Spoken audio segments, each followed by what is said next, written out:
Girl. Supreme decision. President Obama about to reveal his choice. Will Republicans put up a fight? Crackdown. The nationwide effort to get drivers to buckle up this holiday weekend. Security breach at Buckingham Palace. How did this man get into the Queen's car? And she's back. An overnight sensation returns to the stage. We'll show you what happened.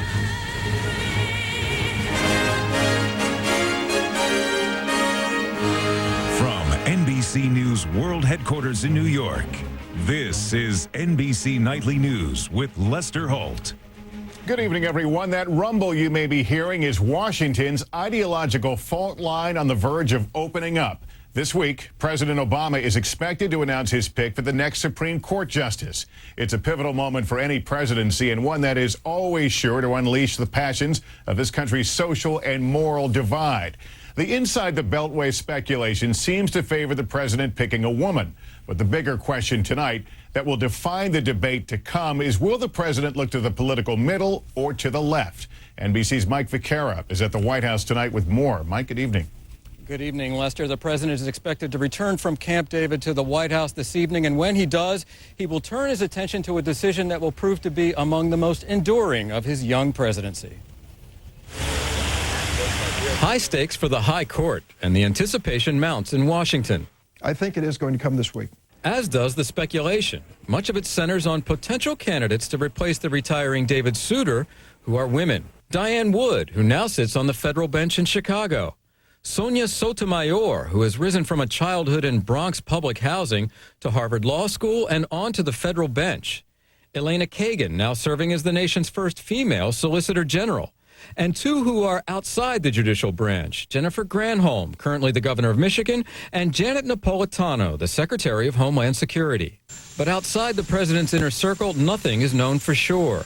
And when the president was asked what he would tell his wife if, in the end, he chose a man for the job, he wasn't letting on. Actually, I can't tell you the number of women, including Michelle, who say, choose the person you think is going to be best. Regardless of Mr. Obama's choice, even Republicans admit they don't have the votes in the Senate to stop a nomination. But we will distinguish between a liberal judge on one side and one who doesn't decide cases on the merits, but rather on the basis of his or her preconceived ideas. But Supreme Court picks incite passions among party faithful on both sides. It's the kind of fight that is not even pretending to be directed towards stopping the nominee, but that is using this as an occasion to debate issues that the Republicans think they can score points by debating. Adding to the volatility, the nomination comes at a time of open divisions within the GOP.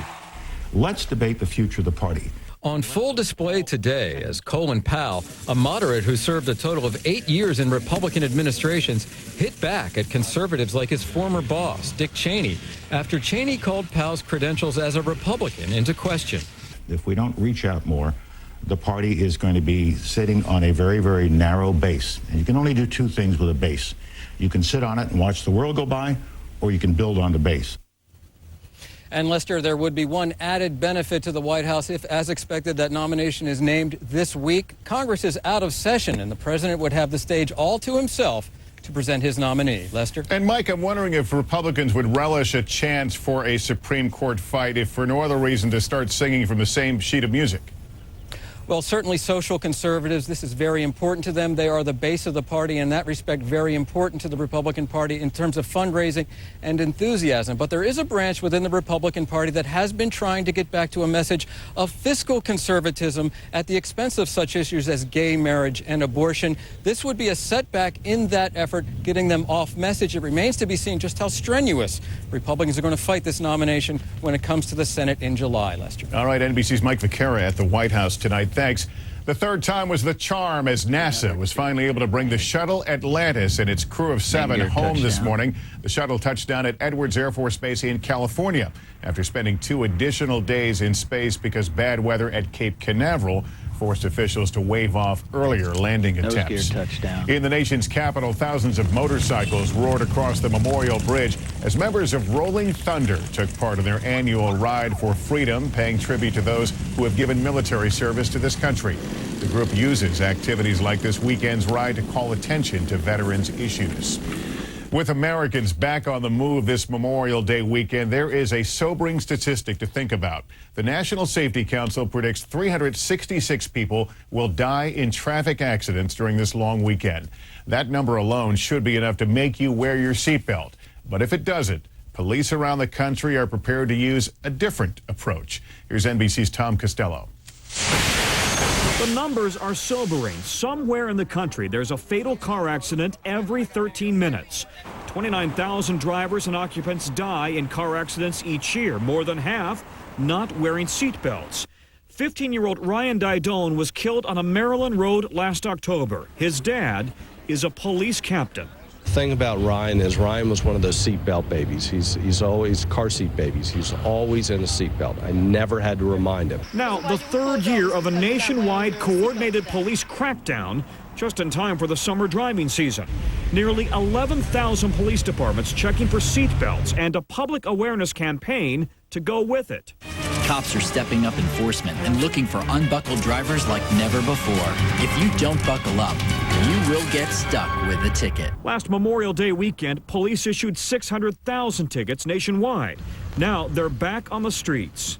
We're talking about creating an image in people's minds that if they put their seatbelt on, that it'll save their life. We know it will. Statistics prove it. Currently, every state but New Hampshire requires seatbelts. Nationwide, the seatbelt use rate is 83%. But that means nearly 1 in 5 Americans isn't wearing one. And seatbelt use rates drop at night when fatality rates increase. 2/3 of teens killed in nighttime crashes are not wearing belts. There's $1 from Montgomery County for wearing your seatbelt today. How you doing? In Ryan Didone's hometown in Maryland recently, some positive reinforcement as police handed out dollar bills to drivers who were buckled up. Now, across the country, the crackdown. It's too late for my son Ryan, but it's not too late for the thousands of kids that this could save. Depending on where you live, the next few weeks could get expensive. A seatbelt infraction can cost anywhere from $10 to $200. And many states also assign points. Tom Costello, NBC News, Fairfax, Virginia. The U.S. Embassy in Kuwait today confirmed that 18 American soldiers had contracted mild cases of swine flu. American officials say all have since recovered and returned to active duty. In Pakistan's capital, demonstrators took to the streets to protest attacks against the Taliban in the country's strategic Swat Valley. Pakistani forces there have been fighting street to street against Islamic insurgents. Some 2 million residents have now become refugees in a frontier that's difficult for relief organizations to reach. But as NBC's Ian Williams reports, there is a new aid initiative in the Northwest province run by children who know exactly what's at stake. They were answering an urgent call for help, a relief convoy into the heart of Pakistan's humanitarian crisis. But this wasn't from an aid agency. It was from an Islamabad girls' school 100 miles away. A remarkable response from teachers and students, among them 14-year-old Zainab Absar. The people here are living in a miserable condition. And according to my point of view, the Talibans are not human, they're animal, the way they are treating the people. We'd first visited Zainab's school as her schoolmates were preparing for the trip last week. We've got the same blood, they're our brothers and sisters, and they're being hurt. And we should feel their pain because it's our duty. An appeal to their parents had brought in a flood of donations. Actually, each and every one has to do something. They were moved by the plight of the refugees, but also by the knowledge that what they represent as educated, articulate girls is what the Taliban has sought to destroy. We are helping them, and we should continue to help them. And because it might be us one day who might be facing the same conditions. This is only a tiny fraction of what's needed, but the aim of the school is to get aid to those who've been overlooked by the official relief effort. Children scrambled for colouring books and toys when the aid arrived at a half-constructed hospital in which 100 families were sheltering. Most had left all their possessions behind when they fled an area from which Zainab's own family originated. A nearby school was also being used as a shelter. No official aid has reached here. The refugees living on handouts from local villagers. I've received nothing, cried this woman. Naveed Khan rushed back from his job in Dubai to open his home to 60 refugees. The blue bags from the girls' school were their first outside help. From the terrorism they have come here, and we would like to help them again and again. But it was a start from girls moved by the refugees' plight and keenly aware of what's at stake in the battle against the Taliban. Ian Williams, NBC News, Islamabad. It costs about $25 for a tour of Buckingham Palace, but apparently for less than $2,000, you can do a whole lot better than the traditional public tour. At least that's what a pair of reporters for a tabloid newspaper recently found. And tonight, their little adventure is being called a major security breach, and it's landed a trusted royal chauffeur in hot water. Here's NBC's Tom Aspell. Two British reporters posing as Middle East businessmen paid one of the Queen's chauffeurs a $1,600 bribe to get them into Buckingham Palace without being checked by security officers, into the royal garage, and even into the Queen's Bentley. This is where Her Majesty sits. That's where she sits here. The undercover reporters saw the license plates of all the Queen's vehicles and her ceremonial carriage, all for a story about lax security surrounding Britain's beloved monarch. Our investigator could easily have been an Al-Qaeda terrorist with a bomb to be planted inside the Queen's car. Royal watchers say the newspaper got lucky because palace security is normally low-key but airtight. It's something that's actually gone wrong in terms of people, because 99 times out of 100 it works. And just this one occasion it hasn't worked. So you've got to look at the people that are manning the gates. Britain's royals have suffered embarrassing security lapses in the past. 5 years ago, a demonstrator dressed as Batman made it onto a palace balcony. 6 years ago, a comedian dressed as Osama bin Laden gate-crashed a birthday party for Prince William. Happy birthday! That same year, another reporter worked for 2 months as a footman to Queen Elizabeth after faking references which British security failed to check. And in a 1982 incident, more frightening than funny, the Queen woke up one morning to find an intruder sitting at the foot of her bed. The latest uninvited guests to Buckingham Palace videotaped their escapade, but they might go unpunished because in Britain trespassing is not a criminal offence. But the chauffeur who took the bribe to help them get past security has been suspended indefinitely. Tom Aspel, NBC News, London. When Nightly News continues this Sunday, State of the Union, what could be the final word in a big showdown over gay marriage in California. And the second act for overnight sensation Susan Boyle. We'll show you what happened when she took the stage again today. So what's the problem? These are hot. We're shipping them everywhere. But we can't predict our shipping costs. Dallas, Detroit, different rates. Well, with us, it's the same flat rate. Same flat rate. Boston, Boise? Same flat rate. Alabama, Alaska? With priority mail flat rate boxes from the Postal Service, if it fits, it ships anywhere in the country for a low flat rate. Dude's good. Dude's real good. Dudes, priority mail flat rate boxes, only from the Postal Service. A simpler way to ship. Taking care of my mother can be demanding. Managing all her different prescriptions, I have a lot of questions. Who can I count on to be an expert on every medication she takes? Who can provide immediate answers about her potential drug interactions? Who can I rely on to be a partner in her complete health care? I can only think of one person I trust to do it all. My medicine shop pharmacist.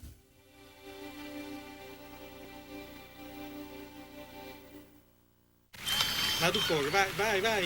Vai do fogo, vai.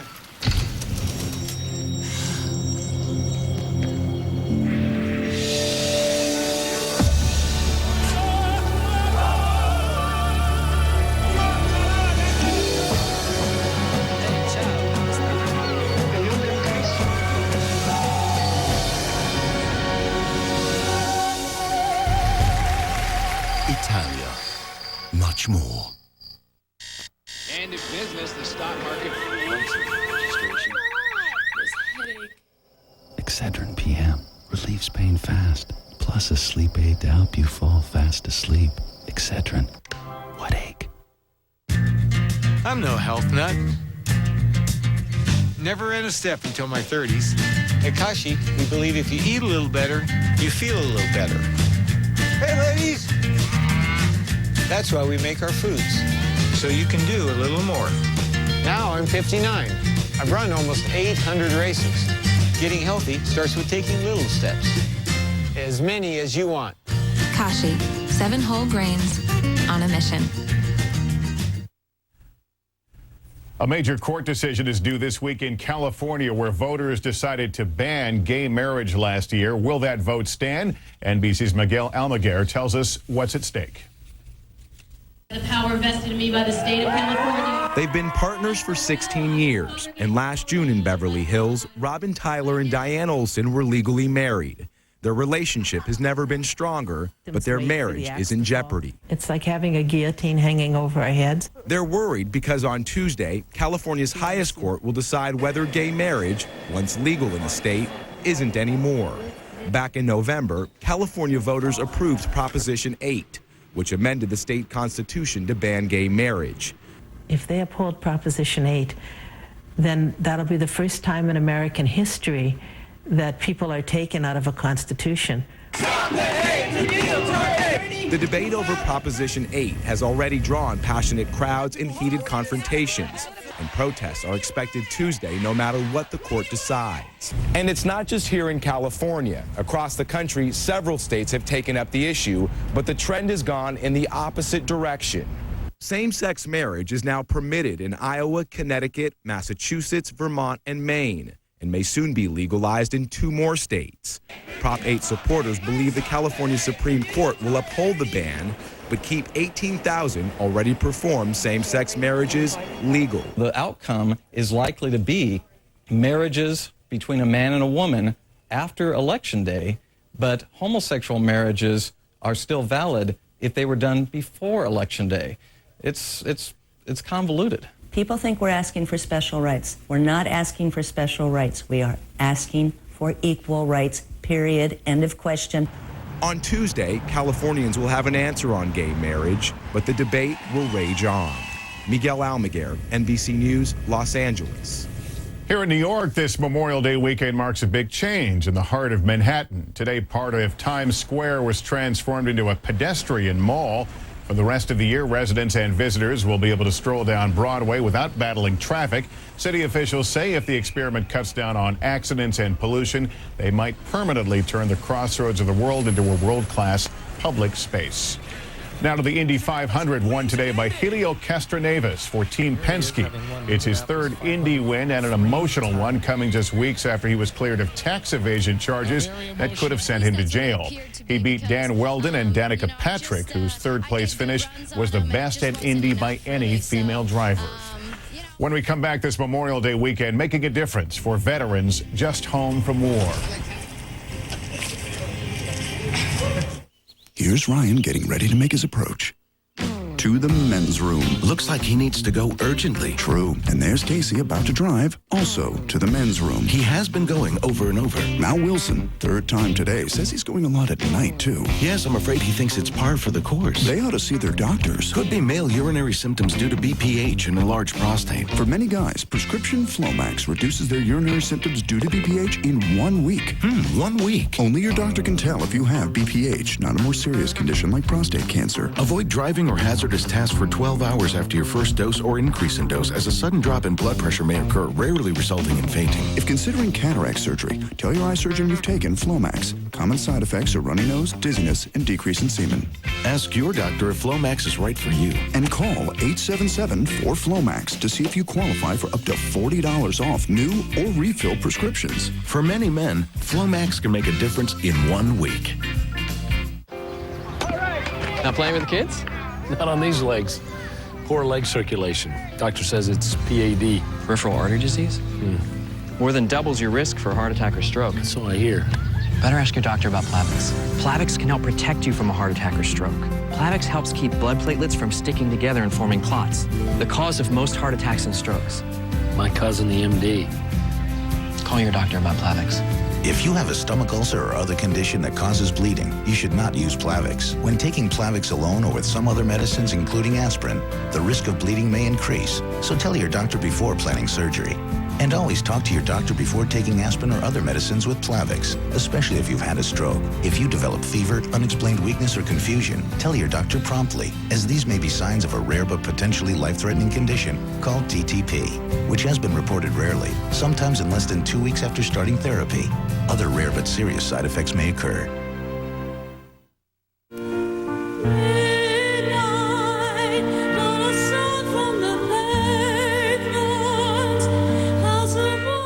Is this the Republican brain trust? Keith rips their chaotic power grab. Brilliant. Countdown with Keith Olbermann, Tuesday on MSNBC.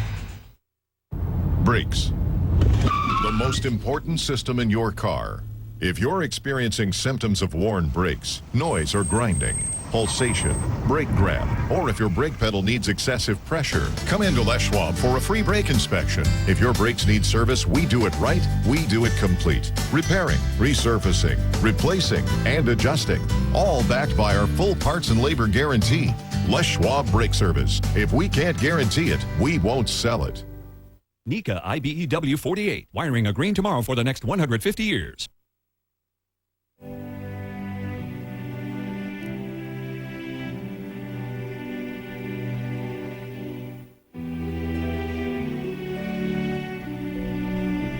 Honoring America's fallen this Memorial Day weekend. Which brings us to our Making a Difference report tonight and a new effort to offer support to the nation's war veterans, many just back from the front lines and having a hard time coming to terms with what they left behind. NBC's Christina Brown has our story. Good morning, welcome. Real quick, go around the room, your name. They may be strangers, but they already share a special connection. I'm Scott Bayless, 6 years, United States Marine Corps. Shane Hadley, I was in the Army for 4 years. Kevin Cottrell, 27 years in the military. This is where the rubber meets the road, guys. This is where you get real with yourself. They're veterans, some from Afghanistan, but most from Iraq, now on a different mission. After leaving there, I was like, I was in such a bad state, and I just did not know what to do with myself, because you put yourself out there, and then what do you get back? Pay me now, pay me later, you're gonna deal with these things. I literally dream the same dreams every night. I'll relive the fact that I've lost 18 guys over there. I had no control over that. Abel Moreno understands all of this. The group's leader, he served in Iraq and Afghanistan, but returned with wounds his family couldn't see, and he couldn't heal alone. When I almost lost my family, I came to a moment of clarity. These are all the things I fought for. These are all the things I loved, and I'm pushing them all away by my actions. And if it is my actions, what do I need to do in order to make my actions right? It stops the ability of us wanting to carry on our lives. Moreno partnered with other veterans, forming the group Vets for Vets, a national nonprofit that organizes peer support groups for this new generation of veterans. Vets for Vets creates an emotionally safe place where these veterans say they feel they're not alone and they find support from men and women who've been there. Alcohol and crazy stuff, it's been a tough road for me. On a recent 3-day retreat, veterans traveled from all over the country for the opportunity to open up, some for the first time. The one kid that I lost, where I had a personal hand in it, trying to save him, that imagery is in my head quite a bit. It's in the back of my mind, you know? Even professional grief counselors say this is not uncommon. It's tough. Returning veterans oftentimes feel an enormous sense of frustration at the unawareness of the people around them. And only veterans can talk to each other about it and laugh. And that's when the healing can begin. I know that I'm not okay, but I know that I will be okay.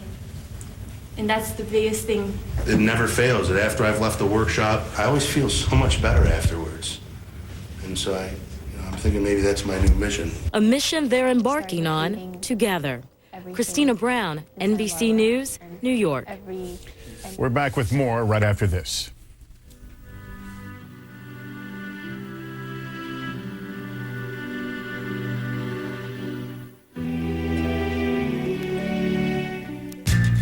I'm no health nut. Never ran a step until my 30s. At Kashi, we believe if you eat a little better, you feel a little better. Hey, ladies! That's why we make our foods, so you can do a little more. Now I'm 59. I've run almost 800 races. Getting healthy starts with taking little steps. As many as you want. Kashi, 7 whole grains on a mission. I need pain relief that won't mess with my grip. The new Icy Hot No Mess Applicator. Massages in long-lasting relief for shoulders, knees, backs, even arthritis. Icy to dull pain, hot to relax it away. Icy Hot No Mess Applicator. No pain, no mess. Going 3 times a night? I'm used to it. Time out. Wearing pads just in case? I don't mind it much.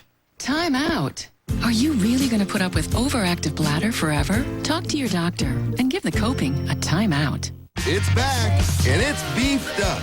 It's Applebee's 2 for $20 deal, now including real burgers. Get 1 appetizer, 2 entrees, and a real night out for just $20.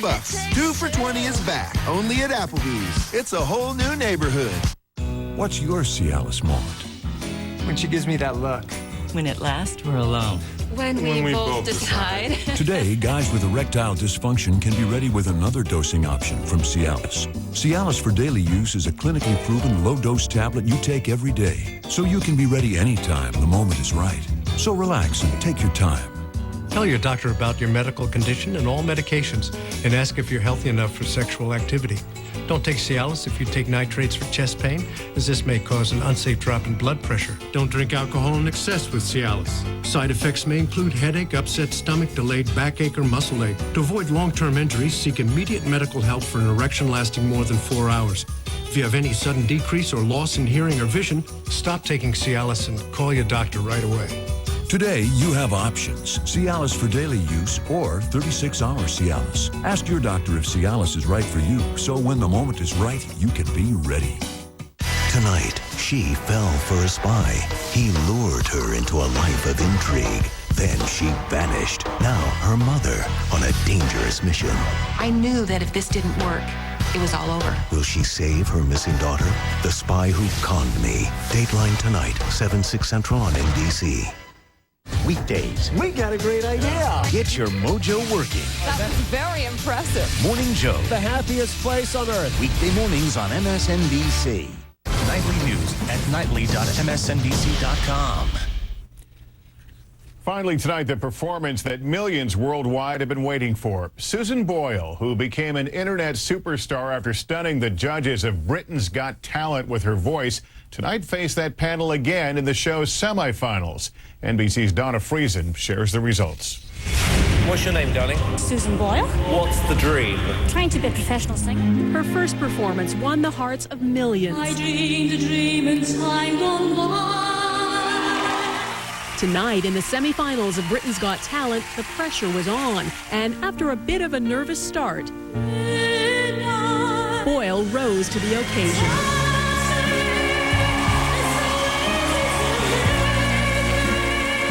It was a live performance with millions watching. And once again, she wowed the judges and the crowd. The 48-year-old unemployed charity volunteer has proved no one should be judged on appearances alone.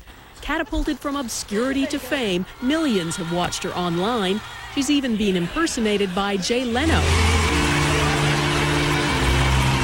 And inspired Homer Simpson. My name is Homer Simpson. I'm 39 and, well, I've never been kissed. My dream is to become a great singer like Susan Boyle. She's been besieged by fans. Susan! Followed by photographers, and had a mini makeover, something her hairdresser hopes boosted her confidence a bit. So I think the makeover was the right thing to do. Everybody wants to look their best. Boyle is the runaway favorite to win, but she's got some stiff competition. 39 other semifinalists will be battling their nerves and each other in live performances throughout the next week before the final on Saturday. And the winner goes on to perform for the Queen. Look on you.